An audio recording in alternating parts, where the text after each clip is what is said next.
Hello guys, welcome to Pronouncist, your pronunciation guide. Today we will learn how to pronounce the word shown on the screen, vicissitude. First, let's hear its American pronunciation. Vicissitude. Vicissitude. Now, read the syllables of U.S. pronunciation shown on the screen naturally. Vicissitude. Vicissitude.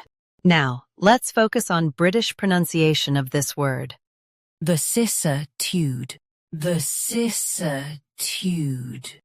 Now, read the syllables of British pronunciation shown on the screen naturally. Vicissitude. Vicissitude. US ends with tude. UK ends with tude. Practice repeatedly and you'll soon be able to say this word perfectly. The best way to practice is to repeat the syllable multiple times. The meaning of the word is a change or variation. Try repeating this word several times to improve your pronunciation.